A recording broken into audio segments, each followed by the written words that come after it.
നമസ്കാരം. പ്രൈം ടൈമിലേക്ക് എല്ലാ പ്രിയപ്പെട്ട പ്രേക്ഷകർക്കും സ്വാഗതം. ഇന്നത്തെ വാർത്താ ദിനത്തിൽ രാവിലെ മുതൽ ഇതുവരെ പുറത്തു വന്ന വളരെ പ്രധാനപ്പെട്ട എല്ലാ വാർത്തകളിലൂടെയും ശ്രദ്ധേയമായ പ്രതികരണങ്ങളിലൂടെയും എല്ലാം ഇനിയുള്ള 1 മണിക്കൂർ സമയം നമ്മൾ കടന്നുപോകും. കാഠ്മണ്ഡുവിൽ സമൂഹമാധ്യമ ആപ്പുകൾ നിരോധിച്ചതിനെതിരായ പ്രക്ഷോഭത്തിൽ 19 മരണം, 300-ലേറെ പേർക്ക് പരിക്കേറ്റു. പ്രതിഷേധം നിയന്ത്രിക്കാൻ കാഠ്മണ്ഡുവിൽ കർഫ്യൂ പ്രഖ്യാപിച്ചു. നിയന്ത്രണം മറികടന്ന പ്രതിഷേധക്കാർ പാർലമെന്റിന് സമീപത്തുള്ള നിയന്ത്രിത മേഖലകളിൽ പ്രവേശിച്ചു. പ്രക്ഷോഭം നേരിടാൻ നേപ്പാൾ തലസ്ഥാനത്ത് സൈന്യത്തെ വിന്യസിച്ചിട്ടുണ്ട്. ഇന്ന് അടിയന്തര മന്ത്രിസഭായോഗം ചേരും. പ്രക്ഷോഭങ്ങൾക്ക് പിന്നാലെ നേപ്പാൾ ആഭ്യന്തരമന്ത്രി രമേശ് ഖേലക് രാജിവെച്ചു എന്ന വാർത്തയും അല്പസമയം മുമ്പ് പുറത്തു വന്നിട്ടുണ്ട്. ശ്രീജിത്ത് ബാലകൃഷ്ണൻ വിവരങ്ങളുമായി ഇന്റർനാഷണൽ ന്യൂസ് ഡെസ്കിൽ നിന്ന് ചേരുകയാണ്. ശ്രീജിത്ത്, സമീപകാലത്തൊന്നും ലോകം കാണാത്ത തരത്തിലുള്ള ഒരു പുതുതലമുറ വിപ്ലവം എന്ന നിലയിലേക്ക് ആ പ്രതിഷേധം വളർന്നിട്ടുണ്ട്. ശ്രീജിത്ത് ബാലകൃഷ്ണൻ അല്പസമയത്തിനകം തന്നെ ഈ വാർത്തയുടെ വിവരങ്ങളുമായി നമുക്കൊപ്പം ചേരും. ഈ നേപ്പാളിലെ സാഹചര്യങ്ങൾക്ക് പിന്നാലെ ഇന്ന് അടിയന്തര മന്ത്രിസഭായോഗം ചേരാൻ പോവുകയാണ്. ഏറ്റവും ഒടുവിലായി പുറത്തുവരുന്നൊരു വിവരം, പ്രക്ഷോഭങ്ങൾക്ക് പിന്നാലെ നേപ്പാൾ ആഭ്യന്തരമന്ത്രി രമേശ് ലേഖക് രാജിവെച്ചു എന്നുള്ള വാർത്ത വരുന്നുണ്ട്. വിവിധയിടങ്ങളിൽ നിരോധനാജ്ഞ പ്രഖ്യാപിച്ചിരിക്കുകയാണ്, സൈന്യത്തെ വിന്യസിച്ചിരിക്കുകയാണ്. വലിയ പ്രതിഷേധം അവിടെയുള്ള യുവാക്കളുടെ ഭാഗത്തുനിന്ന്, യുവതികളുടെ ഭാഗത്തുനിന്ന് ഉണ്ടാവുകയാണ്. കാഠ്മണ്ഡു അടക്കമുള്ള നഗരങ്ങളിൽ സ്ഥിതി സങ്കീർണമാണ് എന്നുള്ളതാണ് ഭരണകൂടം വിലയിരുത്തുന്നത്. അതിൻ്റെ ഭാഗമായി കൂടുതൽ പോലീസിനെ, സേനയൊക്കെ വിന്യസിക്കുന്ന നിലയിലേക്ക് കാര്യങ്ങൾ പോയിട്ടുണ്ട്. ഈ പ്രതിഷേധത്തെ അടിച്ചമർത്തുക എന്നുള്ളതാണ് ഭരണകൂടം ഇപ്പോൾ തീരുമാനിച്ചിരിക്കുന്നത്. അതിൻ്റെ ഭാഗമായി നടന്ന നടപടികളിൽ 19 പേർ കൊല്ലപ്പെട്ടു എന്നുള്ള വിവരമാണ് പുറത്തു വരുന്നത്. അവിടെ നേപ്പാളിലെ ഭരണകൂടത്തിൻ്റെ അഴിമതി, അതുപോലെ ഏറ്റവും ഒടുവിലായുണ്ടായ സമൂഹ മാധ്യമ നിയന്ത്രണം, ഇത് രണ്ടും ചൂണ്ടിക്കാട്ടിക്കൊണ്ടാണ്, അഭിപ്രായ സ്വാതന്ത്ര്യത്തിന് മൂക്ക് കയറിടുന്നു എന്ന വിമർശനം ഉയർത്തിക്കൊണ്ടാണ് തെരുവിലേക്ക് അവിടെയുള്ള യുവാക്കൾ സംഘടിച്ചെത്തിയത്. ഒരു പ്രത്യക്ഷ പ്രതിഷേധം അത് പാർലമെന്റിന് സമീപത്ത് വരെ എത്തുന്ന നിലയിലേക്ക്, അതിൻ്റെ ഏറ്റവും തന്ത്രപ്രധാന മേഖലകളിലേക്ക് വരെ പ്രവേശിക്കുന്ന നിലയിലേക്ക് എത്തി. അതിന് പിന്നാലെയാണ് കടുത്ത നടപടികൾ ഉണ്ടായത്. 19 മരണം എന്നുള്ള വിവരമാണ് ഏറ്റവും ഒടുവിലായി ഔദ്യോഗികമായി സ്ഥിരീകരിക്കപ്പെട്ടിരിക്കുന്നത്. ശ്രീജിത്ത് ബാലകൃഷ്ണൻ വിവരങ്ങളുമായി ഇന്റർനാഷണൽ ന്യൂസ് ഡെസ്കിൽ നിന്ന് ചേരുകയാണ്. ശ്രീജിത്ത്, സമീപകാലത്തൊന്നും ലോകം കാണാത്ത തരത്തിലുള്ള ഒരു പുതുതലമുറ വിപ്ലവം എന്ന നിലയിലേക്ക് ആ പ്രതിഷേധം വളരുകയാണ്. അത് ഭരണകൂടം തിരിച്ചറിയുന്നുമുണ്ട്. അതുകൊണ്ട് തന്നെ കർശനമായ നടപടികളിലൂടെ ആ പ്രതിഷേധത്തെ അടിച്ചമർത്താനുള്ള നീക്കമാണ് ഭരണകൂടത്തിൻ്റെ ഭാഗത്തു നിന്നുണ്ടാവുന്നത്.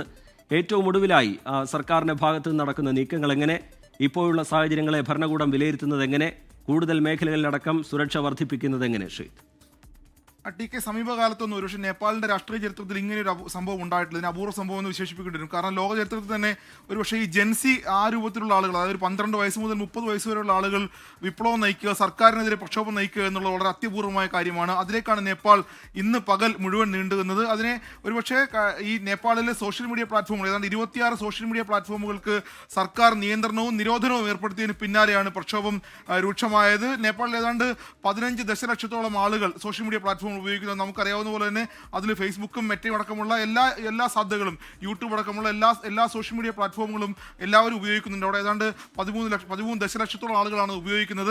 അതിനാണ് നിരോധനം ഏർപ്പെടുത്തിയിരിക്കുന്നത്. ആ നിരോധനം ഏർപ്പെടുത്തുമ്പോൾ അതിൻ്റെ ഒരു രാഷ്ട്രീയ വശം എന്ന് പറയുന്നത് സാധാരണഗതിയിൽ ഒരു സോഷ്യൽ മീഡിയ പ്ലാറ്റ്ഫോം നിരോധിക്കുന്നതിൻ്റെ പ്രതിഷേധമല്ല അവിടെ ഉണ്ടായത്. സർക്കാരിനെതിരായ അഴിമതി ആരോപണങ്ങൾ ഇത്തരം സോഷ്യൽ മീഡിയ പ്ലാറ്റ്ഫോമുകൾ വഴി നേപ്പാളിൽ വളരെ വ്യാപകമായി പ്രചരിച്ചിരുന്നു. ആ ഒരു പശ്ചാത്തലം ഇതിനുണ്ട് എന്ന് വേണം കാണാൻ. അതുകൊണ്ടാണ് ഈ സോഷ്യൽ മീഡിയ പ്ലാറ്റ്ഫോമുകൾ നിരോധിച്ചപ്പോൾ ജനത്തിനപ്പുറത്തേക്ക് യുവത മുഴുവൻ പ്രതിഷേധവുമായി രംഗത്തിറങ്ങുന്നത്. ആ പ്രതിഷേധത്തെ ആദ്യം കർഫ്യൂ ഉപയോഗിച്ച് നേരിടാനാണ് സർക്കാർ ശ്രമിച്ചത്. കാഠ്മണ്ഡുവിൽ, അതായത് നേപ്പാളിന്റെ തലസ്ഥാനമായ കാഠ്മണ്ഡുവിൽ വലിയ രൂപത്തിൽ കർഫ്യൂ ഏർപ്പെടുത്തുന്നു, വലിയ നിയന്ത്രണങ്ങൾ ഏർപ്പെടുത്തുന്നു. പോലീസ് അവരെ നിയന്ത്രിക്കാൻ ശ്രമിക്കുന്നു. പക്ഷേ ആ നിയന്ത്രണങ്ങളെല്ലാം മറികടന്നുകൊണ്ട് 12 വയസ്സ് മുതലുള്ള ചെറുപ്പക്കാർ മുഴുവൻ കാഠ്മണ്ഡുവിലെ പ്രധാനമന്ത്രിയുടെയും രാഷ്ട്രപതിയുടെയും മന്ദിരങ്ങളിലേക്കും ഓഫീസുകളിലേക്കും ഇരച്ചു കയറുകയായിരുന്നു. അങ്ങനെയാണ് ഈ 19 പേർ കൊല്ലപ്പെടുന്നത്. ഏതാണ്ട് 300ഓളം പേർക്ക് പരിക്കേറ്റിട്ടുണ്ട്. കൊല്ലപ്പെട്ടവരിൽ ഒരു 12 വയസ്സുകാരനുണ്ട്. അതാണ് ഈ പ്രക്ഷോഭത്തിന്റെ ഏറ്റവും വലിയ രാഷ്ട്രീയ മാനമായി കാണേണ്ടത്. അങ്ങനെ നേപ്പാളിലെ ചെറുപ്പക്കാർ, യുവത മുഴുവൻ വലിയ പ്രക്ഷോഭത്തിൽ ഏർപ്പെടുന്നു. ആ പ്രക്ഷോഭം തണുപ്പിക്കാൻ സർക്കാർ നിയന്ത്രണങ്ങൾ ഏർപ്പെടുത്തുന്നു. ഒപ്പം തന്നെ സൈന്യത്തെ, ഇപ്പോൾ ഏറ്റവും ഒടുവിൽ ഇന്ന് വൈകിട്ട് നമുക്ക് ലഭിക്കുന്ന റിപ്പോർട്ട് പ്രകാരം പോലീസിനപ്പുറത്തേക്ക് സൈന്യത്തെയാണ് ഈ പ്രക്ഷോഭത്തെ നേരിടാൻ സർക്കാർ നിയോഗിച്ചത്. സൈന്യത്തിനും ഒരുപക്ഷെ ഈ പ്രക്ഷോഭത്തെ നിയന്ത്രിക്കാൻ കഴിഞ്ഞില്ല. വരും ദിവസങ്ങളിൽ ഈ പ്രക്ഷോഭം രൂക്ഷമാകുമെന്നാണ് സർക്കാരിന് കിട്ടിയിട്ടുള്ള റിപ്പോർട്ട്. അത് പ്രകാരമാണ് ഇപ്പോൾ ഏറ്റവും ഒടുവിൽ സർക്കാർ അടിയന്തര യോഗം വിളിച്ചിരിക്കുന്നു. ഒപ്പം തന്നെ നേപ്പാളിന്റെ ആഭ്യന്തരമന്ത്രി രാജിവെച്ചതായ വാർത്തകളും പുറത്തു വരുന്നു. അങ്ങനെ നേപ്പാളിന്റെ രാഷ്ട്രീയ ചരിത്രത്തിൽ ഇല്ലാത്ത വിധം വലിയ പ്രക്ഷോഭം, സോഷ്യൽ മീഡിയ പ്ലാറ്റ്ഫോമുകൾ നിരോധിക്കുന്നതിന്റെ ഭാഗമായിട്ടുള്ള വലിയ പ്രക്ഷോഭം. ആ പ്രക്ഷോഭത്തെ നിയന്ത്രിക്കാൻ സർക്കാരിനാകുന്നില്ല. സർക്കാർ അവിടെ പരാജയപ്പെടുന്നു. ഏതാണ്ട് 19ഓളം പേർ കൊല്ലപ്പെടുമ്പോൾ സ്വാഭാവികമായും നാളെ വരും ദിവസങ്ങളിൽ ഈ പ്രക്ഷോഭം ഇതിന്റെ 10 മടങ്ങായി മാറുമെന്നാണ് സർക്കാരിന് ലഭിക്കുന്ന വിവരങ്ങൾ. അതിന്റെ തുടർച്ചയെന്നോണമാണ് ഇപ്പോൾ നേപ്പാളിന്റെ ആഭ്യന്തരമന്ത്രി രാജിവെക്കുന്നത്. എന്തായാലും നേപ്പാളിൽ സർക്കാരിനെതിരെ സോഷ്യൽ മീഡിയ പ്ലാറ്റ്ഫോമുകൾ നിരോധിച്ചതിനെതിരെ ഉണ്ടായ പ്രതിഷേധം, ആ പ്രതിഷേധത്തിനപ്പുറത്തേക്ക് സർക്കാരിനെതിരായ അഴിമതി വിരുദ്ധ പ്രവർത്തനങ്ങൾ അല്ലെങ്കിൽ അഴിമതി വിരുദ്ധ പ്രസ്താവനകളുടെ അല്ലെങ്കിൽ അഴിമതി വിരുദ്ധ പോരാട്ടങ്ങളുടെ ഒരു ഫലമായി മാറുകയാണ് ഈ സമരം. അങ്ങനെ നേപ്പാളിലെ KP ശർമ്മ ഒലി സർക്കാരിനെതിരെ വലിയ അഴിമതി ആരോപണങ്ങൾ വരുന്നു. ഇപ്പോൾ പ്രക്ഷോഭം സോഷ്യൽ മീഡിയ പ്ലാറ്റ്ഫോമുകൾ നിരോധിച്ചതിന്റെ ഭാഗമായി തുടങ്ങിയ പ്രക്ഷോഭം സർക്കാരിനെതിരായ അഴിമതി പോരാട്ടങ്ങളുടെ മറ്റൊരു രൂപത്തിലേക്ക് കടക്കുന്നു. അങ്ങനെ സർക്കാർ രണ്ടർത്ഥത്തിൽ പരാജയപ്പെടുന്നു. സോഷ്യൽ മീഡിയ പ്ലാറ്റ്ഫോമുകൾ നിരോധിച്ചതിനപ്പുറത്തേക്ക് സർക്കാർ വലിയ അഴിമതിയിൽ മുങ്ങിക്കുളിച്ചു നിൽക്കുന്നു എന്ന ലേബലാണ് ലോകമെമ്പാടും മാത്രമല്ല നേപ്പാളിലെമ്പാടും ഇപ്പോൾ വരുന്നത്. അതിന്റെ ഭാഗമാണ് ഈ പ്രക്ഷോഭത്തിനെ അടിച്ചമർത്താൻ സർക്കാർ ശ്രമിക്കുന്നതും ഇപ്പോൾ അതിൽ പരാജയപ്പെടുന്നതിന്റെ ഭാഗമായി നേപ്പാളിന്റെ ആഭ്യന്തരമന്ത്രി രാജിവെക്കുന്നതും. TK, ഈ പ്രതിഷേധം രൂപപ്പെട്ടു വരുന്ന ഘട്ടത്തിൽ അതിനെ ഒരു കുട്ടികളുടെ പ്രതിഷേധം അല്ലെങ്കിൽ കുട്ടികളുടെ കുട്ടിക്കളി എന്നൊക്കെയാണ് വളരെ ലളിതവൽക്കരിച്ചുകൊണ്ടാണ് സർക്കാരിൻ്റെ ഭാഗത്തുനിന്ന് ഭരണകൂടത്തിൻ്റെ ഭാഗത്തുനിന്ന് പ്രതികരണമുണ്ടായത്. പക്ഷേ ഇപ്പോഴത് അങ്ങനെയല്ല. ഭരണകൂടത്തെ തന്നെ വലിച്ചു താഴെയിടാൻ ശക്തമായ രീതിയിലാണ് ആ പ്രതിഷേധം ഇപ്പോൾ നടക്കുന്നത്. ഏറ്റവും ഒടുവിലായി നേപ്പാളിൻ്റെ ആഭ്യന്തരമന്ത്രി രമേശ് ലേഖക് രാജിവെച്ചു എന്ന വിവരവും റിപ്പോർട്ടുകളും പുറത്തു വരുന്നുണ്ട്. 19 മരണമാണ് ഇതുവരെ ഈ ഭരണകൂടത്തിൻ്റെ അടിച്ചമർത്തലിന് പിന്നാലെ റിപ്പോർട്ട് ചെയ്തിരിക്കുന്നത്. നിരവധി പേർക്ക് പരിക്കേറ്റിട്ടുണ്ട്. ശ്രീജിത്ത് ബാലകൃഷ്ണൻ ഇന്റർനാഷണൽ ന്യൂസ് ഡെസ്കിൽ നിന്ന് വിശദാംശങ്ങൾ പങ്കുവെക്കുകയായിരുന്നു. തൃശൂർ റൗണ്ടിലാകെ പുലികൾ.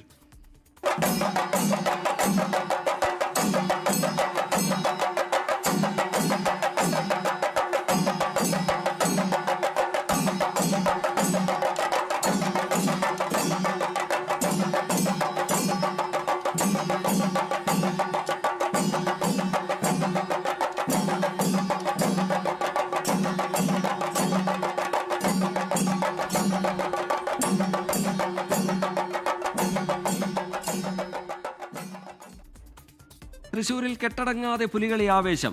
400-ലേറെ പുലികളാണ് സുരാജ് റൗണ്ടിനെ ത്രസിപ്പിക്കുന്നത്. പുലികളി സംഘങ്ങൾ ഒന്നൊന്നായി നഗരകേന്ദ്രം വലം വെക്കുന്നത് തുടരുകയാണ്. നിശ്ചല ദൃശ്യങ്ങളും പുലികളിക്ക് മികവ് പകർന്നു. സുർജിത്ത് അയ്യപ്പത്ത് വിവരങ്ങളുമായി തൃശ്ശൂരിൽ നിന്ന് ചേരുന്നുണ്ട്. സുർജിത്ത്, കഴിഞ്ഞ മണിക്കൂറുകൾ അത് വിസ്മയത്തിൻ്റെതായിരുന്നു, ദൃശ്യഭംഗിയുടേതായിരുന്നു, താളമേളത്തിൻ്റെതായിരുന്നു, കൗതുക കാഴ്ചകളുടേതായിരുന്നു. ഒരുപാട് പുലികൾ, 480ഓളം പുലികൾ, അതിൽ തന്നെ പെൺപുലികൾ, കുട്ടിപ്പുലികൾ, കരിമ്പുലികൾ. തൃശ്ശൂർ നഗരം ആകെ ആവേശത്തിലായിരുന്നു. അതിൻ്റെ പുലികളി അതിൻ്റെ ഏറ്റവും അവസാന ഘട്ടത്തിലേക്ക് കടന്നു കഴിഞ്ഞിരിക്കുന്നു എന്നാണ് മനസ്സിലാക്കുന്നത്. എന്താണ് ഇപ്പോൾ പങ്കുവെക്കാൻ കഴിയുന്ന വിവരങ്ങൾ, കാഴ്ചകൾ സുർജിത്ത് അയ്യപ്പത്ത്? TK, പുലികളിയുടെ ആരവങ്ങൾ തൃശ്ശൂരിൽ ഒടുങ്ങുന്നില്ല. അത് തുടരും. അത് ഒരുപക്ഷെ ഒരു 10 മണി വരെയും അത് തുടരും എന്നുള്ളത് തന്നെയാണ് ഇവിടെ നിന്ന് നമുക്ക് കാണാൻ കഴിയുന്നത്. ഇപ്പോൾ ഞാൻ നിൽക്കുന്നത് ഈ ശങ്കരൻകുളങ്ങരയുടെ പുലികളി, ശങ്കരൻകുളങ്ങര ദേശത്തിന്റെ പുലികളി സംഘമാണിത്. അവർ ഇവിടെ നിന്നും ദേശത്തേക്ക് തട്ടകം വിട്ട്, അതായത് പൂരത്തിന്റെ നഗരം വിട്ടുകൊണ്ട്, പുലിക്കളിയുടെ നഗരം വിട്ടുകൊണ്ട് ഇവിടെ നിന്ന് മടങ്ങുന്ന ഒരു കാഴ്ചയാണ് നമുക്ക് കാണാൻ കഴിയുന്നത്. അതിപ്പോൾ പുലിക്കൊട്ടോട് കൂടി അത് നാട്ടിലേക്ക് തിരിച്ചു പോവുകയാണ്. അതായത് വന്ന തട്ടകത്തിലേക്ക് തിരിച്ചു പോകുന്ന ആ ഒരു അനുഭവമാണ് നമുക്ക് കാണാൻ കഴിയുന്നത്. ഇങ്ങനെ ഓരോ ദേശങ്ങളും, തൃശ്ശൂർ നഗരത്തോട് ചേർന്ന് കിടക്കുന്ന ഓരോ ദേശങ്ങളും ഇവിടേക്ക് എത്തി പതുക്കെ ഇവിടെ നിന്ന് മടങ്ങുന്ന ആ ഒരു കാഴ്ച, അത് വലന്തല ചെണ്ടയിലും ഇടന്തല ചെണ്ടയിലും താളത്തിനും അരമണി കുലുക്കിയും എല്ലാം തന്നെ ഇവർ അതിൻ്റെ ഒരു ആവേശം പ്രകടമാക്കുന്ന ഒരു കാഴ്ച. പുലിസംഘങ്ങൾ ഇപ്പോൾ ഇവിടെ നിന്നും സ്വന്തം തട്ടകങ്ങളിലേക്ക് മടങ്ങുന്ന ഒരു അനുഭവമാണ് കാണാൻ കഴിയുന്നത്. ഇന്ന് വൈകിട്ട് 4:30 കൂടിയാണ് ഔദ്യോഗികമായ ഫ്ലാഗ് ഓഫ് നിർവഹിച്ചത്. വെളിയന്നൂർ സംഘമാണ് ആദ്യം സ്വരാജ് റൗണ്ടിലേക്ക് പ്രവേശിച്ചത്. ഇതിന് പിന്നാലെ തെക്കേ നട, അതായത് തെക്കേ ഭാഗം വഴി ഈ വടക്കുന്നാഥ ക്ഷേത്രത്തിന്റെ കോർപ്പറേഷൻ റോഡ് വഴിയാണ് വെളിയന്നൂർ സംഘം കയറിയത്. ഇതിന്റെ പിന്നാലെ തന്നെ മറ്റ് സംഘങ്ങളും സ്വരാജ് റൗണ്ടിലേക്ക് എത്തി. കുട്ടംകുളങ്ങര ദേശം, ഒപ്പം തന്നെ വിയ്യൂർ, അയ്യന്തോൾ ദേശം, ചക്കാമുക്ക് ദേശം, സീതാറാം മില്ല്, നായ്ക്കനാൽ, പാട്ടുരായ്ക്കൽ തുടങ്ങിയ ടീമുകൾ, അങ്ങനെ 9 ടീമുകൾ, ഈ ശങ്കരൻകുളങ്ങരയടക്കം 9 ടീമുകളാണ് ഈ പുലിക്കളിയുടെ ഭാഗമായത്. ആ സംഘങ്ങളെല്ലാം തന്നെ ഒന്നൊന്നായി ഈ സ്വരാജ് റൗണ്ട് വലം വെച്ചുകൊണ്ട് തിരിച്ചു മടങ്ങുകയാണ്. പലതരത്തിലുള്ള വൈവിധ്യമാർന്ന ഫ്ലോട്ടുകൾ വലിയ രീതിയിൽ ശ്രദ്ധേയമായിട്ടുണ്ട്. ഭക്തിക്കൊപ്പം മറ്റ് സാമൂഹ്യ പ്രസക്തിയുള്ള വിഷയങ്ങളിൽ ഊന്നിയ ഫ്ലോട്ടുകളും ജനശ്രദ്ധ പിടിച്ചുപറ്റിയിട്ടുണ്ട്. പ്രത്യേകിച്ച് ഈ ശുചീകരണ തൊഴിലാളികളെ അതുമായി ബന്ധപ്പെട്ട ഈ മാലിന്യ സംസ്കരണവുമായി ബന്ധപ്പെട്ട ആ ഒരു ദൗത്യം അത് എത്രമാത്രം സർക്കാർ ഇടപെടുന്നു, അതോടൊപ്പം തന്നെ നമ്മുടെ സംവിധാനം ഇടപെടുന്നു, മാലിന്യ സംസ്കരണവുമായി ബന്ധപ്പെട്ട ഇടപെടൽ അത് ചൂണ്ടിക്കാണിക്കുന്ന ധാരാളം ഫ്ലോട്ടുകൾ കണ്ടു. അതോടൊപ്പം തന്നെ വിവിധ തരത്തിലുള്ള ദൈവിക രൂപങ്ങൾ ഉൾപ്പെടുത്തിയ ഫ്ലോട്ടുകൾ കണ്ടു. തൃശ്ശൂർ നഗരവുമായി ബന്ധപ്പെട്ട ഫ്ലോട്ടുകൾ കണ്ടു. അത്തരത്തിൽ വലിയ വൈവിധ്യം, മുണ്ടക്കൈ ചൂരന്മല ദുരന്തം വരെ പരാമർശിക്കുന്ന നിശ്ചല ദൃശ്യങ്ങളാണ് ഇവിടെ കാഴ്ചയായിട്ടുള്ളത്. എന്തായാലും വളരെ മനോഹരമായ രീതിയിൽ തന്നെ 9 സംഘങ്ങൾ 51 വീതം പുലിക്കളി ഉൾപ്പെട്ട 51 വീതമുള്ള ആളുകളെ ഉൾപ്പെടുത്തിയ ശരിക്കും മനോഹരമായ രീതിയിൽ തന്നെ ഇത്തവണത്തെ പുലികളി സംഘാടനം മാറി എന്ന് വേണം പറയാൻ. എന്തായാലും ഇതൊക്കെ പൂർത്തിയായി നമുക്ക് ഇവരിലേക്ക് തന്നെ പോകാം. എങ്ങനെ ഉണ്ടായിരുന്നു ഇപ്പോഴത്തെ പുലിക്കളി? അടിപൊളി, തകർക്കും ഗംഭീരായി. ഞങ്ങളില്ല, കാനാട്ടുകാരില്ല. എല്ലാ പ്രാവശ്യം ഞങ്ങളെ കപ്പ് മേടിക്കാറ്. ഇപ്രാവശ്യം ഞങ്ങൾ ഒഴിഞ്ഞു മാറി. ഇപ്പൊ ഇവരുടെ കൂടെ കൂടി, ഞങ്ങളുടെ കൂടെ കൂടി അടുത്തടുത്ത് തന്നെയാ. ഞങ്ങള് കാനാട്ടുകാർ. അതെ കാനാട്ടുകാർ. അതെ ഈ പ്രാവശ്യം ഇല്ലാത്തത് എന്താന്ന് നമുക്കറിയില്ല. ഇവരാണ് അതിന്റെ എല്ലാവർക്കും ഒരു ഇത്. അപ്പൊ ഞങ്ങൾ പ്രാവശ്യം മാറി നിന്നു, മറ്റുള്ളവർക്ക് കിട്ടട്ടെ എന്നിട്ട്. അടുത്ത പ്രാവശ്യം ഗംഭീരായിട്ടുണ്ടാവും. വാശിയില് കാനാട്ടുകാരെ ഉണ്ടാവും. കാനാട്ടുകാർ ഞങ്ങൾ മലപ്പുറത്ത് നിന്ന് വന്നതാണ്. വളരെ ഗംഭീരമായി ഈ തൃശ്ശൂരിനെ ആകെ ഇളക്കി മറിച്ചുകൊണ്ട് പുലികൾ പുപ്പുലികളായി മാറി. ഈ നാടും നഗരവും കയ്യിലെടുത്ത് അവർ എല്ലാ ഓരോന്നും ഓരോ പ്ലോട്ടുകളും അത് ഒന്നിനൊന്ന് മെച്ചപ്പെടുത്തി വളരെ ഗംഭീരമായ ഒരു അനുഭവം. അടിപൊളിയായി. നമ്മളെ മലപ്പുറം പെരിന്തൽമണ്ണ മണലായ സുധീർ മണലായ ഇവിടെ വന്നത് ആദ്യമായിട്ട് വരികയാണ്. ഞാൻ സൗദിയിലാണ്, ഇവിടെ ലീവിന് വന്നതാണ്. അപ്പോൾ ഈ പരിപാടി ആദ്യമായിട്ട് കാണാൻ വരികയാണ്. ഇത് കുറേ മുന്നേ വരേണ്ടതായിരുന്നു. അത്രയും ഗംഭീര പരിപാടിയാണ്. നഷ്ടത്തിലാണ്. അതായത് അത്രയും വലിയൊരു ക്രൗഡുള്ള ഒരു പരിപാടി ഒരു പ്രശ്നവും കൂടാതെ കൈകാര്യം ചെയ്തു പോകുന്ന കണ്ട് അത്ഭുതപ്പെടുകയാണ്. കാരണം ഒരു ചൊറയുമില്ല, എല്ലാം വളരെ ഭംഗിയായിട്ട് പോകുന്നുണ്ട്. എങ്ങനെയുണ്ട് സംഘാടകന്ന് മനസ്സിലായി? ശങ്കരമുള്ളൊരു ദേശമാണോ? എങ്ങനെ ഉണ്ടായിരുന്നു? മകനാണ് മെയിൻ പുലിയായിട്ടുണ്ടായിരുന്നത്. ആദ്യത്തെ പ്രാവശ്യമാണ്. നന്നായിട്ടുണ്ടായിരുന്നു. സൂപ്പറായി പറഞ്ഞു. എന്താണ്? നല്ല അഭിപ്രായമാണ്. സൂപ്പറായിരുന്നു, ഗംഭീരായിരുന്നു. എന്തായാലും അത് തന്നെയാണ് എല്ലാവർക്കും പറയാനുള്ളത്. ഇത്തവണത്തെ സംഘാടനം അത് മികവുറ്റതായിരുന്നു. മാത്രമല്ല വലിയ വൈവിധ്യമാർന്ന രീതിയിലുള്ള പുലികൾ, ആ പുലികളുടെ ചുവടുവെപ്പ് കാണാൻ കഴിഞ്ഞു. ഫ്ലൂറസെന്റും ഇനാമലും എല്ലാം ഉപയോഗിച്ചുകൊണ്ട് രാത്രിയായാൽ തിളങ്ങുന്ന വിധത്തിലുള്ള വ്യത്യസ്തമായ കാഴ്ചകൾ കാണാൻ വേണ്ടി കഴിഞ്ഞു. ഇപ്പോഴും ആ ദൃശ്യങ്ങൾ, ഈ ആഘോഷം, ഈ ആരവം, അതൊക്കെ തൃശ്ശൂരിൻ്റെ ഒരു പെരുമ തന്നെയാണ്. ആ ആരവത്തിന്, ആ പെരുമയ്ക്ക് ഒട്ടും കൊട്ടം തട്ടാതെ തന്നെ ഇത്തവണത്തെ പുലികളിയും അതിഗംഭീരമായാണ് നടക്കുന്നത്. സുർജിത്ത് അയ്യപ്പത്ത് വിശദാംശങ്ങൾ പങ്കുവെക്കുകയായിരുന്നു തൃശ്ശൂരിൽ നിന്ന്. ഇനി മറ്റ് റിപ്പോർട്ടുകളിലേക്കാണ്. തൃശ്ശൂർ പീച്ചിയിലെ സ്റ്റേഷൻ മർദ്ദനത്തിൽ ആരോപണ വിധേയനായ പീച്ചി സ്റ്റേഷനിലെ മുൻ SI PM രതീഷിനെ സസ്പെൻഡ് ചെയ്യാൻ ആലോചന. രതീഷിനെതിരായ അന്വേഷണ റിപ്പോർട്ട് ദക്ഷിണ മേഖല IG പരിശോധിച്ചു. രതീഷിന് അടുത്തയാഴ്ച കാരണം കാണിക്കൽ നോട്ടീസ് നൽകും. പോലീസുകാർക്കെതിരെ നടപടി ആവശ്യപ്പെട്ടുള്ള പ്രതിഷേധം ശക്തമാക്കുകയാണ് യൂത്ത് കോൺഗ്രസ്. 8 മാസമായി പൂഴ്ത്തിവച്ചിരിക്കുന്ന അന്വേഷണ റിപ്പോർട്ടാണ് പോലീസ് ഇപ്പോൾ പൊടിതട്ടിയെടുത്തിരിക്കുന്നത്. PM രതീഷിന് അടുത്തയാഴ്ച കാരണം കാണിക്കൽ നോട്ടീസ് നൽകും. പോലീസ് സേനയ്ക്ക് നാണക്കേടുണ്ടാക്കുന്ന ഉദ്യോഗസ്ഥരെ കൈകാര്യം ചെയ്യാൻ പോവുകയാണെന്ന് മന്ത്രി വി ശിവൻകുട്ടി. സേനയിൽ തന്നെ നിലനിർത്തുവാൻ യോഗ്യതയില്ലാത്ത ചില ഓഫീസർമാരുണ്ട്, അവരെല്ലാം കൈകാര്യം ചെയ്യാൻ വേണ്ടി പോവുകയാണ്. മുഖം നോക്കാതെയുള്ള നടപടി സ്വീകരിക്കും. പോലീസ് അതിക്രമങ്ങളെ മുഖ്യമന്ത്രി ന്യായീകരിക്കുകയാണെന്ന് KPCC പ്രസിഡന്റ് സണ്ണി ജോസഫ്. ആജ്ഞാനുവർത്തികളായി നിൽക്കുന്ന പോലീസുകാർ എത്ര നിയമലംഘനം നടത്തിയാലും അവരെ സംരക്ഷിക്കുന്നു. പൗരന്മാരുടെ ജീവനും സ്വത്തിനും സംരക്ഷണം നൽകേണ്ട പോലീസ് അത് കവർന്നെടുക്കുന്ന ചിത്രമാണ് കേരളത്തിൽ കാണുന്നത്. പോലീസ് അതിക്രമ പരാതികളിൽ ആഭ്യന്തര വകുപ്പിനെ ന്യായീകരിച്ച് CPI സംസ്ഥാന സെക്രട്ടറി ബിനോയ് വിശ്വം. അന്വേഷണം കൂടാതെ ഒരാളെ ഒരു ആക്ഷൻ എടുത്താൽ ഇന്നുള്ള നിയമപ്രകാരം ഏത് കോടതിയിൽ അയാൾ പോയാലും അയാൾക്ക് നെഞ്ചു നിവർത്തി തിരിച്ചു വരാൻ പറ്റും. യൂത്ത് കോൺഗ്രസ് നേതാവ് സുജിത് VSനെ മർദ്ദിച്ച സംഘത്തിലുണ്ടായിരുന്ന CPO സന്ദീപിന്റെ കൊല്ലം ചവറ തെക്കുംഭാഗത്തുള്ള വീട്ടിലേക്ക് യൂത്ത് കോൺഗ്രസ് മാർച്ച് നടത്തി.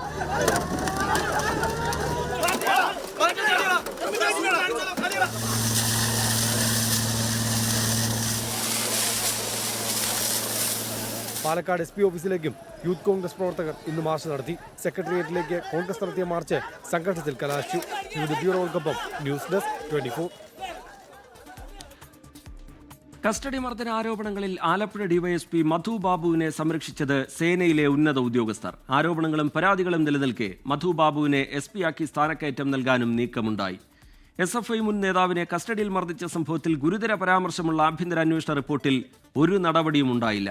അതേസമയം മധു ബാബുവിനെതിരെ പരാതിയുമായി കൂടുതൽ പേർ രംഗത്തെത്തി. ഗുരുതര പരാതികളും അന്വേഷണ റിപ്പോർട്ടുകളും അവഗണിച്ചാണ് മധു ബാബുവിനെ SP ആക്കാനുള്ള നീക്കം. സ്ഥാനക്കയറ്റം ലഭിക്കുന്നതിനായി ഈ വർഷം പുറത്തിറക്കിയ DYSPമാരുടെ സീനിയോറിറ്റി ലിസ്റ്റിൽ മധു ബാബുവിനും ഇടം കിട്ടി. അന്വേഷണങ്ങളും നടപടികളുമില്ലെന്ന റിപ്പോർട്ടാണ് സീനിയോറിറ്റി ലിസ്റ്റിൽ മധു ബാബുവിനായി സമർപ്പിച്ചത്. അടുത്ത വർഷം പുറത്തിറങ്ങുന്ന SP-മാരുടെ യോഗ്യതാ പട്ടികയിൽ മധു ബാബുവും ഉൾപ്പെടും.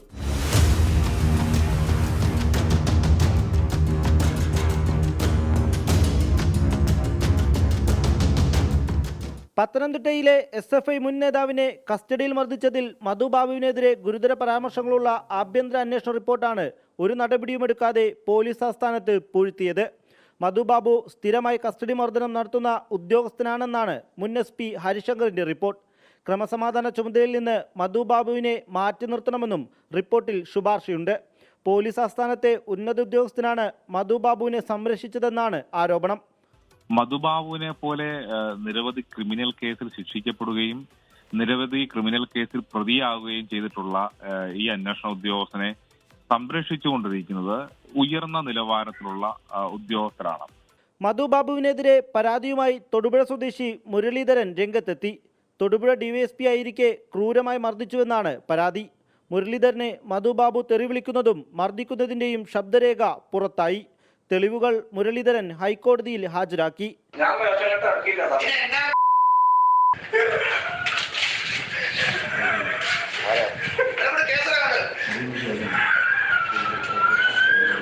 പരാതി നൽകിയിട്ടും ഇടപെടലുണ്ടായില്ലെന്നും കേസ് ഒത്തുതീർക്കാൻ ശ്രമം നടന്നുവെന്നും മുരളീധരൻ ആരോപിച്ചു. വിവിധ ബ്യൂറോകൾക്കൊപ്പം 24 കൊച്ചി. കസ്റ്റഡി മർദ്ദന ആരോപണങ്ങളിൽ ആലപ്പുഴ DYSP മധു ബാബുവിനെ സംരക്ഷിച്ചത് സേനയിലെ ഉന്നത ഉദ്യോഗസ്ഥർ. ആരോപണങ്ങളും പരാതികളും നിലനിൽക്കെ മധു ബാബുവിനെ SP ആക്കി സ്ഥാനക്കയറ്റം നൽകാനുള്ള നീക്കവുമുണ്ടായി. അത് സംബന്ധിച്ച റിപ്പോർട്ടാണ് ഇപ്പോൾ പ്രേക്ഷകർ കണ്ടത്. ഏറ്റവും ഒടുവിലായി മധു ബാബുവിൻ്റെ ഒരു ഫേസ്ബുക്ക് പോസ്റ്റ് കൂടി പുറത്തു വരുന്നുണ്ട്. അതിൻ്റെ ഉള്ളടക്കത്തിലേക്ക്, വിശദാംശങ്ങളിലേക്ക് നമുക്ക് കടക്കാം. FB പോസ്റ്റുമായി കസ്റ്റഡി മർദ്ദനങ്ങളിൽ ആരോപണ വിധേയനായ DYSP MR മധു ബാബു. തനിക്കെതിരായ വാർത്തകൾ ആസൂത്രിതമാണ്. വിരോധികളെ ഒരു കുടക്കീഴിൽ കൊണ്ടുവരുന്നത് ഏമാൻ. റിട്ടയർമെന്റിന് ശേഷം ഏമാന് ഇവന്റ് മാനേജ്മെന്റ് തുടങ്ങുകയാണ് പറ്റിയ പണി എന്നും പരിഹാസമുണ്ട്. സലീം മാലിക് വിവരങ്ങളുമായി ചേരുകയാണ് തിരുവനന്തപുരത്ത് നിന്ന്. സലീം, ഇത് ആരെയോ ലക്ഷ്യം വെച്ചുകൊണ്ടാണ് ഇപ്പോഴിങ്ങനെ ഫേസ്ബുക്കിലൊരു വിശദീകരണം വന്നിരിക്കുന്നത്. എന്താണ് ആ ഫേസ്ബുക്ക് പോസ്റ്റിൻ്റെ ഉള്ളടക്കം? അതവിടെ നിൽക്കുമ്പോഴും ഇത് കേവലം ഒരു ആരോപണമോ കേവലം ഒരു പരാതിയോ അല്ല. തെളിവുകളുടെ പിൻബലമുള്ള ഈ സംരക്ഷണത്തിനടക്കം കൃത്യമായി ആരൊക്കെയോ ഇടപെട്ടു എന്ന് സൂചിപ്പിക്കുന്ന തരത്തിലുള്ള വിവരങ്ങൾ ഇതിനോടകം പുറത്തു വന്നു കഴിഞ്ഞിട്ടുണ്ട്. എങ്കിലും ആ വിശദീകരണം എങ്ങനെയാണ് സലീം മാലിക്?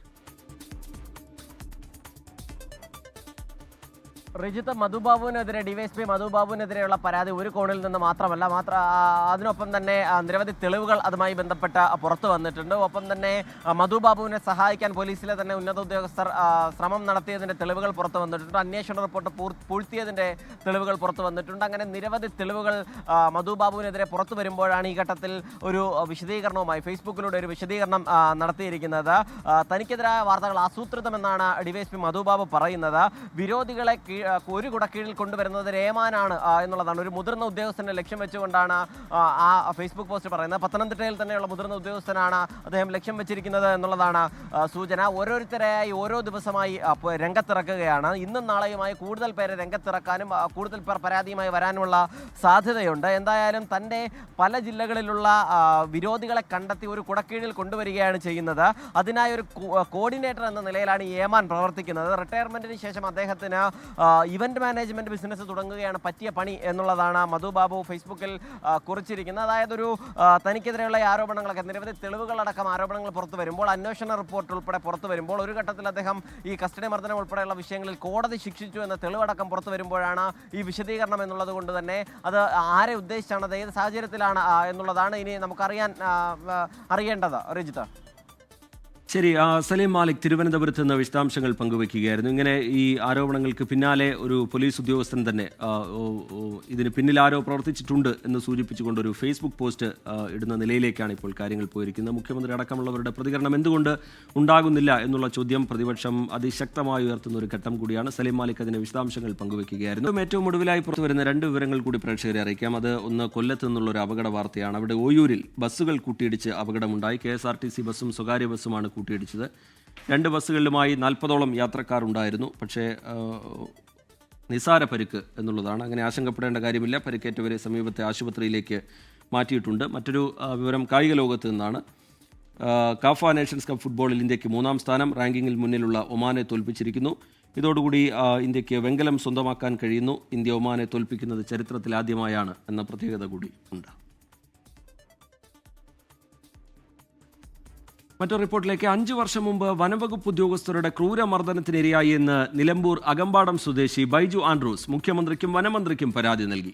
ബൈജു വനംവകുപ്പ് ഉദ്യോഗസ്ഥരിൽ നിന്ന് നേരിട്ട ദുരനുഭവം 24ലൂടെയാണ് തുറന്നു പറഞ്ഞത്. വായിൽ തുണി തിരുകി 4 പേർ ചേർന്ന് മർദ്ദിക്കുകയായിരുന്നുവെന്ന് പരാതിയിൽ പറയുന്നു.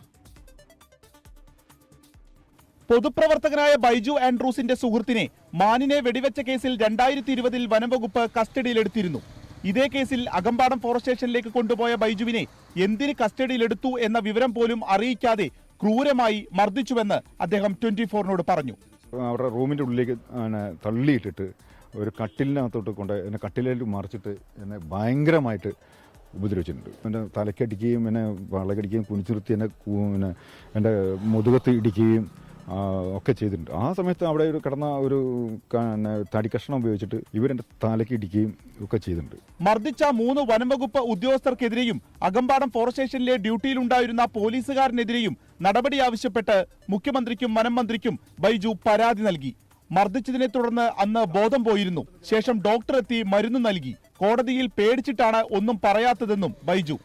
ഒരു ജോലിക്കും പോകാൻ കഴിയാത്ത വിധം നിത്യരോഗിയായി മാറിയെന്നും അദ്ദേഹം വേദനയോടെ പറയുന്നു. വിപിൻ സി വിജയൻ, 24 മലപ്പുറം. പോലീസിനെതിരെ മർദ്ദനാരോപണവുമായി അടൂർ സ്വദേശിയും തൊടുപുഴ സ്വദേശിയും രംഗത്ത്. പത്തനംതിട്ട അടൂർ SI ആയിരുന്ന അനൂപ് ചന്ദ്രൻ സ്റ്റേഷനിൽ വെച്ച് മർദ്ദിച്ചു എന്നാണ് വയോധികനായ ബാബുവിന്റെ ആരോപണം. ഇടുക്കി തൊടുപുഴയിൽ യൂത്ത് കോൺഗ്രസ് നേതാവിന്റെ കണ്ണടിച്ചു പൊട്ടിച്ച സംഭവത്തിൽ നടപടിയെടുക്കണമെന്ന പോലീസ് കംപ്ലയിന്റ് അതോറിറ്റി ഉത്തരവ് കാറ്റിൽ പറത്തി ജില്ലാ പോലീസ്. ഉത്തരവിട്ട് 5 മാസം കഴിഞ്ഞിട്ടും യാതൊരു നടപടിയും ഇല്ല. ഇക്കഴിഞ്ഞ മെയ് മാസത്തിലാണ് അടൂർ പള്ളിക്കൽ സ്വദേശി ബാബു സാമ്പത്തിക തർക്കവുമായി ബന്ധപ്പെട്ട അടൂർ സ്റ്റേഷനിലെത്തുന്നത്. SIയുടെ മധ്യസ്ഥതയിൽ വിഷയം ഒത്തുതീർപ്പായി.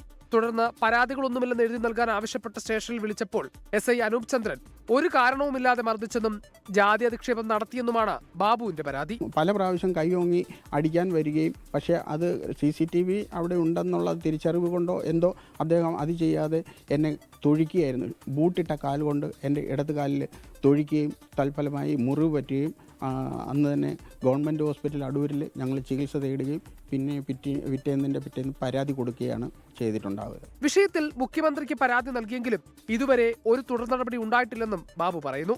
എന്നാൽ മർദ്ദനാരോപണം പോലീസ് തള്ളി.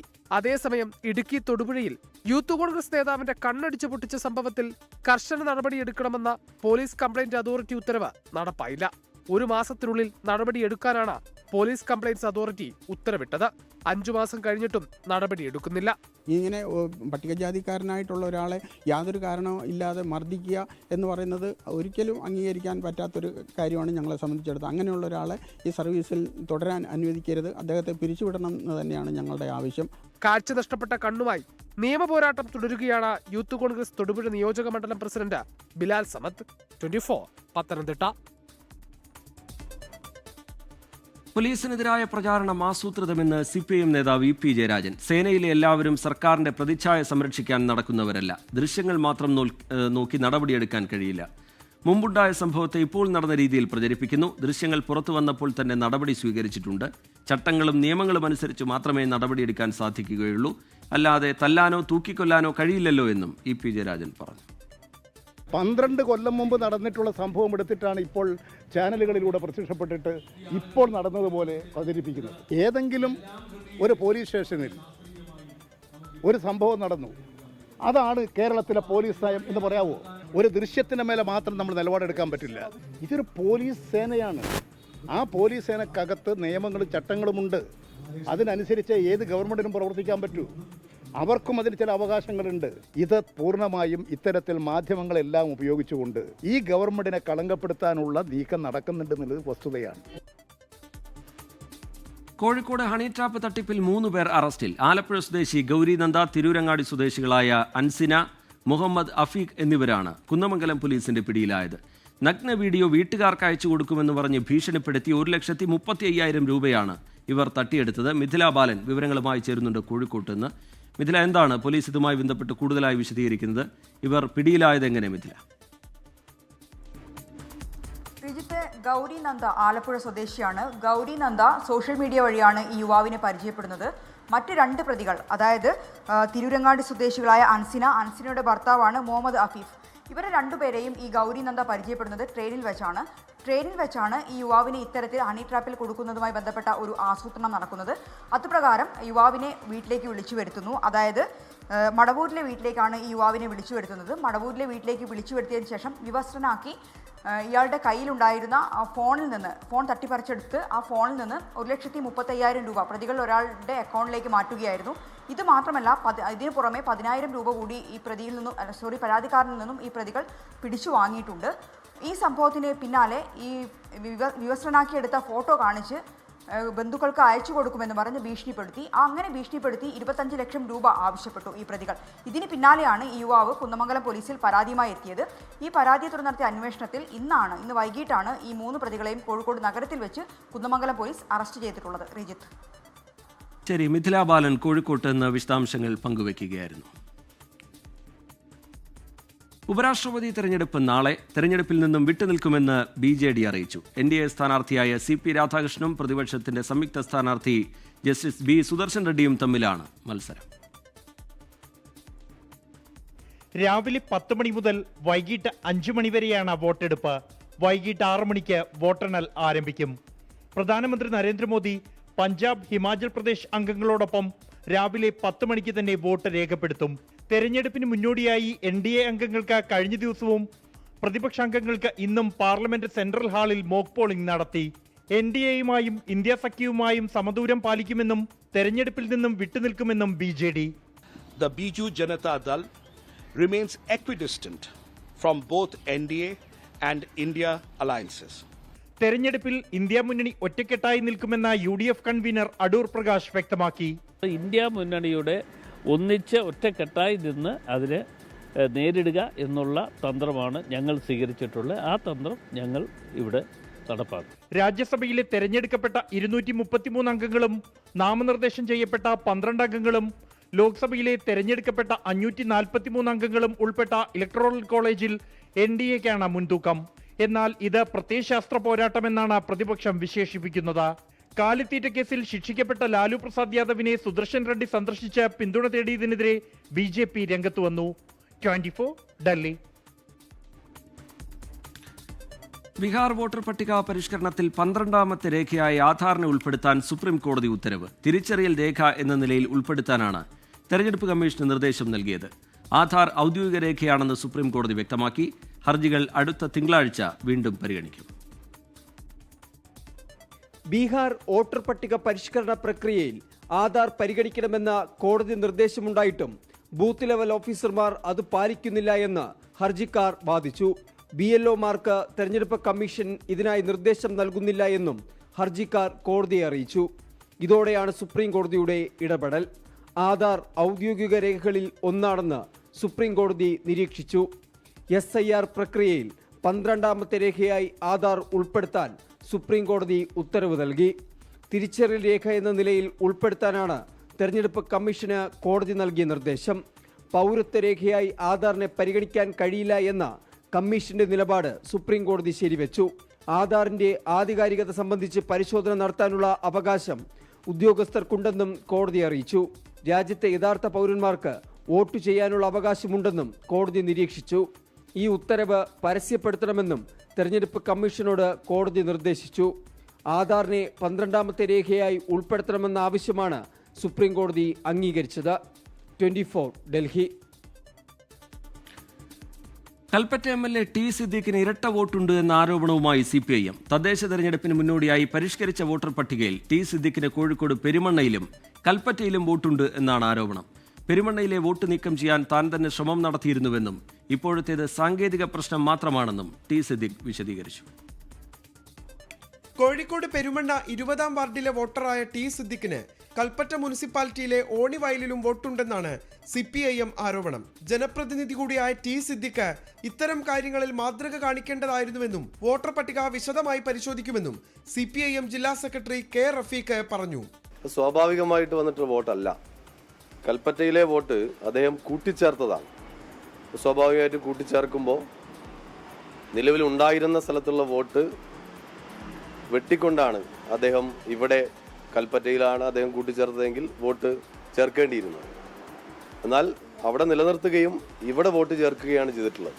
എന്നാൽ വോട്ട് ഷിഫ്റ്റിന് താൻ അനുമതി ചോദിച്ചതാണെന്നും കോഴിക്കോട്ടെ പട്ടികയിലെ വോട്ട് വെട്ടാൻ താൻ ആവശ്യപ്പെട്ടിരുന്നതായും ടി സിദ്ദീഖ് പ്രതികരിച്ചു. തനിക്ക് ഇരട്ട വോട്ട് ചെയ്യേണ്ട കാര്യമില്ലെന്നും ടി സിദ്ദീഖ്. എൻ്റെ ID കാർഡ് ഉൾപ്പെടെ ഞാൻ കൊടുത്തിട്ടുണ്ട്. അതനുസരിച്ച് അവിടെ നിന്നുള്ളതായിരിക്കുന്ന വോട്ട് നീക്കം ചെയ്യാനുള്ള ഉത്തരവാദിത്തം ഇലക്ഷൻ സിസ്റ്റത്തിൻ്റെയാണ്.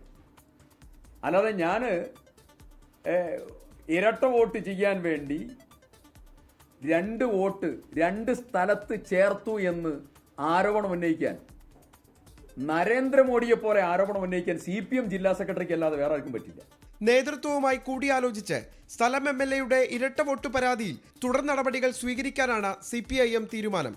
നിഖിൽ പ്രമേഷ്, 24 കോഴിക്കോട്. KPCCയെ പ്രതിരോധത്തിലാക്കിയ BD ബിഹാർ വിവാദത്തിന് പിന്നാലെ VT ബൽറാമിന് പിന്തുണയുമായി നേതൃത്വം. ഡിജിറ്റൽ മീഡിയ സെല്ലിന്റെ ചുമതലയിൽ നിന്ന് VT ബൽറാമിനെ നീക്കിയിട്ടില്ല എന്നാണ് KPCC അധ്യക്ഷന്റെ പുതിയ വിശദീകരണം. ബൽറാം രാജിവെച്ചു എന്ന വാർത്തയും സണ്ണി ജോസഫ് തള്ളി. എന്നാൽ ദേശീയ വിഷയങ്ങളിൽ സ്വന്തം നിലയ്ക്ക് പ്രതികരിക്കേണ്ടതില്ല എന്ന് ഡിജിറ്റൽ മീഡിയ സെല്ലിന് KPCC നിർദ്ദേശം നൽകിയിട്ടുണ്ട്. ഓൺലൈനായി ചേർന്ന KPCC നേതൃയോഗത്തിൽ എക്സ്പോസ്റ്റിലെ ബീഹാർ BD വിവാദത്തിൽ VT ബൽറാം വിശദീകരണം നൽകിയിരുന്നു. പോസ്റ്റിടാൻ ചുമതലപ്പെടുത്തിയിരുന്ന അനുഭാവികളടങ്ങുന്ന പ്രൊഫഷണൽ സംഘത്തിന് പറ്റിയ വീഴ്ചയാണത്. ശ്രദ്ധയിൽപ്പെട്ടയുടൻ പോസ്റ്റർ നീക്കം ചെയ്യാൻ നിർദ്ദേശം നൽകിയതും താനാണ്. എന്നിട്ടും തനിക്ക് നേരെ വിമർശനങ്ങൾ ഉയർന്നു. മറ്റു തിരക്കുകളുള്ളതിനാൽ ഡിജിറ്റൽ മീഡിയ സെല്ലിന്റെ ചുമതലയിൽ നിന്നും തന്നെ ഒഴിവാക്കി തരണമെന്ന് നേരത്തെ ആവശ്യപ്പെട്ടതായും VT ബൽറാം യോഗത്തെ അറിയിച്ചു. വിശദീകരണം അംഗീകരിച്ച KPCC നേതൃത്വം VT ബൽറാമിനെ പിന്തുണച്ചുകൊണ്ടുള്ള പ്രസ്താവന പുറത്തിറക്കാനും തീരുമാനിച്ചു. ഇതിന്റെ അടിസ്ഥാനത്തിലാണ് KPCC അധ്യക്ഷന്റെ വാർത്താക്കുറിപ്പ്. VT ബൽറാമിനെ പദവിയിൽ നിന്ന് നീക്കിയെന്നുള്ള പ്രചാരണങ്ങളെ പൂർണ്ണമായും KPCC അധ്യക്ഷൻ തള്ളി. ആ പോസ്റ്റിന്റെ പേരിൽ ഒരു നടപടിയും VT ബൽറാമിന്റെ പേരിൽ ആരും സ്വീകരിച്ചിട്ടില്ല. VT ബൽറാം കോൺഗ്രസിന്റെ KPCCയുടെ വൈസ് പ്രസിഡന്റാണ്. ഇപ്പോഴും അദ്ദേഹത്തിന് തന്നെയാണ് ഈ ചുമതല. അദ്ദേഹം അതിൽ നിന്ന് ഒഴിയാനുള്ള സന്നദ്ധത അറിയിച്ചിരുന്നു. എന്നാൽ അതിന് പകരം ഒരാളെ കണ്ടെത്തുന്നത് വരെ അത് തുടരാൻ തന്നെയാണ് നേരത്തെ പറഞ്ഞതാണ്, ഇപ്പോഴേ അല്ല, ഈ കാര്യത്തിന്റെ പേരിലുമല്ല. ദേശീയ വിഷയങ്ങളിൽ സ്വന്തം നിലയിൽ പ്രതികരിക്കേണ്ടതില്ലെന്ന് ഡിജിറ്റൽ മീഡിയ സെല്ലിന് KPCC നേതൃത്വം നിർദ്ദേശം നൽകിയിട്ടുണ്ട്. 24 തിരുവനന്തപുരം. ഏറ്റവും ഒടുവിലായി പുറത്തുവരുന്നൊരു വിവരം, കുൽഗാമിലെ ഓപ്പറേഷൻ ഗുഡ്ഡാറിന്റെ ഭാഗമായി 2 സൈനികർക്ക് നേരത്തെ പരിക്കേറ്റിരുന്നു. ആ സൈനികർക്ക് വീരമൃത്യു എന്നുള്ള വിവരമാണ് ഇപ്പോൾ പുറത്തുവരുന്നത്. ഇരുവരുടെയും ധൈര്യവും സമർപ്പണവും എന്നെന്നും പ്രചോദിപ്പിക്കും എന്നാണ് സൈന്യം പ്രതികരിക്കുന്നത്. ഓപ്പറേഷൻ ഗുഡ്ഡാർ തുടരുകയാണ് എന്നും സൈന്യം അറിയിച്ചിട്ടുണ്ട്. പാലക്കാട് കഞ്ചിക്കോട് നടന്ന ഇൻഡസ്ട്രിയൽ സമ്മിറ്റിൽ സംഘാടനത്തിലെ വീഴ്ചയിൽ വേദിയിൽ പരസ്യ വിമർശനവുമായി മുഖ്യമന്ത്രി പിണറായി വിജയൻ. ഇത്രയും വലിയൊരു പരിപാടി ഇങ്ങനെയാണോ നടത്തേണ്ടതെന്ന് സംഘാടകർ ആലോചിക്കണമെന്ന് മുഖ്യമന്ത്രി പറഞ്ഞു.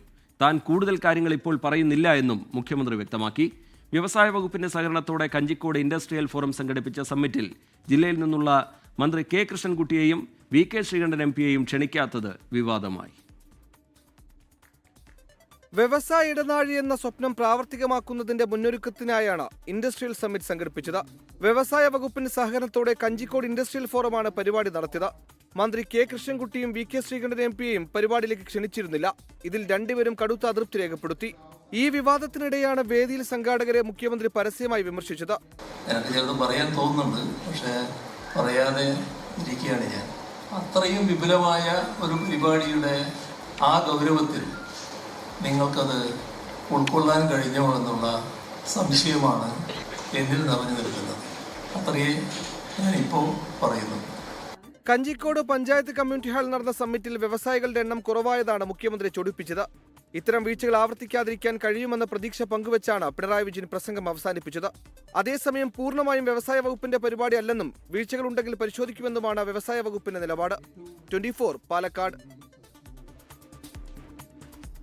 തിരുവനന്തപുരം അന്താരാഷ്ട്ര വിമാനത്താവളത്തിൽ അത്യാഡംബര ഹോട്ടൽ വരുന്നു. 136 കോടി രൂപ ചെലവിൽ 240 മുറികളോടുകൂടി നിർമ്മിക്കുന്ന പഞ്ചനക്ഷത്ര ഹോട്ടൽ നിർമ്മാണത്തിന് പാരിസ്ഥിതിക അനുമതി നൽകാൻ സംസ്ഥാന സർക്കാരിനോട് കേന്ദ്രം ശുപാർശ ചെയ്തു. അനുമതി ലഭിച്ചാൽ 1 വർഷത്തിനുള്ളിൽ കെട്ടിട നിർമ്മാണം പൂർത്തിയാകും. തിരുവനന്തപുരം വിമാനത്താവളത്തിന്റെ സിറ്റി സൈഡ് ഡെവലപ്മെന്റ് പദ്ധതിയുടെ ഭാഗമായാണ് ഹോട്ടൽ നിർമ്മാണം. 136.31 കോടി മുടക്കി ചാക്കയിലാണ് അന്താരാഷ്ട്ര ടെർമിനലിന്റെ മുൻവശത്ത് ഹോട്ടൽ സമുച്ചയം നിർമ്മിക്കുന്നത്. 33,902 ചതുരശ്ര മീറ്റർ വിസ്തൃതിയിൽ 240 മുറികളുള്ള പഞ്ചനക്ഷത്ര ഹോട്ടലിൽ 660 സീറ്റുള്ള കൺവെൻഷൻ സെന്ററും റെസ്റ്റോറന്റ് അടക്കമുള്ള സൗകര്യങ്ങളും ഉണ്ടാകും. തിരുവനന്തപുരത്ത് ഷോപ്പിംഗ് ഉൾപ്പെടെ മികച്ച സൗകര്യങ്ങൾ ഒരുക്കിയായിരിക്കും ഹോട്ടൽ നിർമ്മാണം പൂർത്തിയാക്കുക. ആദ്യം അദാനി ഗ്രൂപ്പ് നൽകിയ കെട്ടിടത്തിന്റെ രൂപരേഖയിൽ മാറ്റം വരുത്താൻ സ്റ്റേറ്റ് എൻവയോൺമെന്റ് ഇമ്പാക്ട് അതോറിറ്റി നിർദ്ദേശിച്ചിരുന്നു. തുടർന്ന് നൽകിയ രൂപരേഖ കേന്ദ്ര മന്ത്രാലയത്തിന്റെ ശുപാർശയ്ക്ക് അയച്ചിരുന്നു. ഇപ്പോൾ കേന്ദ്രം ശുപാർശ ചെയ്തതിനാൽ സംസ്ഥാനത്തിന്റെ SCIAയുടെ പാരിസ്ഥിതിക അനുമതി ഉടൻ ലഭിക്കുമെന്നാണ് പ്രതീക്ഷ. അനുമതി ലഭിച്ചാൽ 1 വർഷത്തിനുള്ളിൽ അന്താരാഷ്ട്ര നിലവാരമുള്ള ഏജൻസിയെ കൊണ്ട് നിർമ്മാണം പൂർത്തിയാക്കാനാണ് അദാനി ഗ്രൂപ്പിന്റെ ആലോചന. 24 തിരുവനന്തപുരം. വയനാട് പെരിക്കല്ലൂരിൽ കോൺഗ്രസ് നേതാവിനെ കള്ളക്കേസിൽ കുടുക്കിയ സംഭവത്തിൽ KPCC സമിതിയെ നിയോഗിച്ച് അന്വേഷണം നടത്തും. കേസിൽ കുടുങ്ങി ജയിലിൽ കിടന്ന തങ്കച്ചൻ നൽകിയ പരാതിയിലാണ് പാർട്ടിയുടെ നടപടി. അതേസമയം നിലവിലെ പോലീസ് അന്വേഷണത്തിൽ തൃപ്തനല്ല എന്ന് തങ്കച്ചൻ പ്രതികരിച്ചു. കള്ളക്കേസിൽ പ്രതിയാക്കപ്പെട്ട് 17 ദിവസമാണ് തങ്കച്ചന് ജയിലിൽ കിടക്കേണ്ടി വന്നത്. കോൺഗ്രസിലെ ഗ്രൂപ്പ് തർക്കത്തിന്റെ പേരിൽ എതിർചേരിയിൽപ്പെട്ടവർ തന്നെ കുടുക്കിയതാണ് എന്നാണ് തങ്കച്ചൻ പറയുന്നത്. ജില്ലാ നേതാക്കൾ ഉൾപ്പെടെ 6 പേർക്കെതിരെ അച്ചടക്ക നടപടി സ്വീകരിക്കണമെന്നാവശ്യപ്പെട്ട് തങ്കച്ചൻ KPCCക്ക് പരാതി നൽകി. വിഷയത്തിൽ സമിതിയെ നിയോഗിച്ച് അന്വേഷണം നടത്തി ഒരാഴ്ചയ്ക്കകം നടപടിയുണ്ടാകുമെന്ന് KPCC അധ്യക്ഷൻ ഉറപ്പു നൽകിയതായി തങ്കച്ചൻ അറിയിച്ചു. നിന്നെ വീട്ടിൽ കടത്തി ഉറക്കില്ല എന്ന് DCC സെക്രട്ടറി പറയുമ്പോൾ അദ്ദേഹത്തിന്റെ തൊട്ടടുത്ത് DCC പ്രസിഡന്റ് ഇരിപ്പുണ്ട്. പാർട്ടി തല അന്വേഷണവും പോലീസ് തല അന്വേഷണവും വരട്ടെ. പാർട്ടിയിൽ നിന്നുകൊണ്ട് ഇതിലെ കളകളെ പുറത്താക്കാനാണ് നമ്മൾ ആഗ്രഹിക്കുന്നത്. തിടുക്കപ്പെട്ടാണ് അറസ്റ്റ് ചെയ്തത്. എന്നാൽ തുടർന്നുള്ള പോലീസ് അന്വേഷണത്തിൽ തൃപ്തനെന്ന് തങ്കച്ചൻ. പോലീസ് നേരത്തെ തന്നെ വിശദമായ അന്വേഷണം നടത്തേണ്ടതായിരുന്നു എന്ന് KPCC അധ്യക്ഷൻ സണ്ണി ജോസഫ്. നിരപരാധിത്വം ആവർത്തിച്ചു പറഞ്ഞു എങ്കിലും പോലീസ് അത് കേൾക്കാൻ തയ്യാറായില്ല. അതിൻ്റെ സാഹചര്യങ്ങൾ പരിശോധിച്ചാൽ തന്നെ ഇതൊരു കെട്ടിച്ചമച്ച കേസാണ് എന്ന് മനസ്സിലാക്കാനുള്ള സാമാന്യ ബുദ്ധി പോലീസ് അവിടെ പ്രകടിപ്പിച്ചില്ല. കള്ളക്കേസിൽ കൊടുക്കാൻ ഗൂഢാലോചന നടത്തിയവരെ കണ്ടെത്താൻ പോലീസ് അന്വേഷണം ഊർജിതമാക്കിയിട്ടുണ്ട്. 24 വയനാട്. നിരപരാധിയായ ഒരാളെ 17 ദിവസം ജയിലിൽ കിടത്താൻ ഗൂഢാലോചന നടത്തിയതാരാണ് എന്ന കാര്യം പോലീസ് അന്വേഷിക്കട്ടെ. പാർട്ടി അതന്വേഷിച്ച് സംഘടനാപരമായ നടപടിയും സ്വീകരിക്കട്ടെ. നേതൃത്വത്തിനെതിരെ ആരോപണം ഉന്നയിച്ച് കോൺഗ്രസ് വിട്ട് CPIയുമായി സഹകരിക്കുമെന്ന് പ്രഖ്യാപിച്ച പാലക്കാട്ട് റിയാസ് തച്ചമ്പാറ ഒരാഴ്ച കൊണ്ട് തിരിച്ച് വീണ്ടും കോൺഗ്രസിലെത്തി. DCC പ്രസിഡന്റ് A തങ്കപ്പനോട് ക്ഷമാപണം നടത്തിയാണ് റിയാസ് കോൺഗ്രസിലേക്ക് തിരിച്ചെത്തിയത്. ഞാൻ നേരത്തെ പറഞ്ഞു, എനിക്ക് എന്ത് പറഞ്ഞാലും എനിക്ക് ഞങ്ങളുടെ അച്ഛനെ തുല്യാണ് ഞങ്ങളുടെ കോൺഗ്രസിന്റെ ഞങ്ങളുടെ പ്രസിഡന്റ് പറഞ്ഞു കഴിഞ്ഞാൽ ഒരിക്കലും ഞാൻ പറയാൻ പാടില്ലാത്താണ് പറഞ്ഞത്. അതിന് വലിയ ക്ഷമ ചോദിക്കാനും കൂടി വേണ്ടിയാണ് ഞാൻ നോക്കിയത്. സ്ത്രീകളോട് മോശമായി പെരുമാറിയെന്ന പരാതിയെ തുടർന്നാണ് കോൺഗ്രസിന്റെ പാലക്കാട് തച്ചമ്പാറ മണ്ഡലം പ്രസിഡന്റായിരുന്ന റിയാസ് തച്ചമ്പാറയെ പാർട്ടിയിൽ നിന്ന് പുറത്താക്കിയത്. തുടർന്ന് DCC പ്രസിഡന്റിനെതിരെ അഴിമതി ആരോപണം ഉന്നയിച്ച റിയാസ് CPIയുമായി സഹകരിക്കുമെന്ന് പ്രഖ്യാപിച്ചു. CPIM പാലക്കാട് ജില്ലാ സെക്രട്ടറി EN സുരേഷ് ബാബു ജില്ലാ കമ്മിറ്റി ഓഫീസിൽ വെച്ച് റിയാസിനെ ഷോൾ അണിയിച്ച് സ്വീകരിക്കുകയും ചെയ്തു. എന്നാൽ ഒരാഴ്ച തികയുമ്പോഴേക്കും DC പ്രസിഡന്റിനോട് റിയാസ് ക്ഷമാപണം നടത്തി. കോൺഗ്രസിൽ തിരിച്ചെടുക്കണമെന്നാണ് റിയാസിന്റെ ആവശ്യം. ഇത്ര കാലം ഒരു കോൺഗ്രസ്സുകാരനായി ഇരുന്നിട്ട് പെട്ടെന്നുണ്ടാകുന്ന ആ ഷോക്കിൽ സംഭവിച്ചു പോയ ഒരു അബദ്ധമാണ്, ഒരു തെറ്റാണ്. കോൺഗ്രസ് പാർട്ടിക്കാരനായ ഒരു കോൺഗ്രസ്സുകാരനോട് ക്ഷമിക്കാൻ കഴിയുന്ന ഒരു DCC പ്രസിഡന്റാണ് തങ്കപ്പേട്ടൻ എന്നുള്ള കാര്യത്തിൽ മാത്രം നിങ്ങളിത് മനസ്സിലാക്കുക. CPIMൽ ആർക്കും ഒരു ദിവസം പോലും തുടരാൻ കഴിയില്ലെന്നും സ്ത്രീകളുടെ പരാതിയെ തുടർന്ന് പുറത്താക്കപ്പെട്ട റിയാസിനെ തിരിച്ചെടുക്കാൻ ഇപ്പോൾ തീരുമാനിച്ചിട്ടില്ലെന്നും DCC പ്രസിഡന്റ് A തങ്കപ്പൻ. നടപടിയോട് അതാ തുടരുന്നുണ്ട്. പിന്നെന്താ അതിന്റെ പേരിലാണ് നടപടി എത്തിക്കുക. അത് അങ്ങനത്തെ തുടരും. സഹകരിക്കാമെന്ന് അറിയിച്ച് റിയാസ് വന്നപ്പോൾ പരിഗണിച്ചു എന്നല്ലാതെ അംഗത്വം നൽകിയിട്ടില്ലെന്നും റിയാസിന്റെ തിരിച്ചുപോക്ക് പാർട്ടി കണക്കാക്കുന്നില്ലെന്നുമാണ് പാലക്കാട്ടെ CPIM നേതൃത്വത്തിന്റെ നിലപാട്. 24 പാലക്കാട്. ഈ റിപ്പോർട്ടോടെ പ്രൈം ടൈമിന്റെ സമയം പൂർത്തിയാവുകയാണ്. ലോകത്തെവിടെയായാലും ഏത് സമയത്തും 24 വാർത്തകളും ഓഗ്മെന്റഡ് റിയാലിറ്റി പാക്കേജുകളും എക്സ്പ്ലെയിനറുകളും വിശദമായി കാണാൻ ഞങ്ങളുടെ യൂട്യൂബ് ചാനൽ നിങ്ങൾക്ക് സബ്സ്ക്രൈബ് ചെയ്യാം.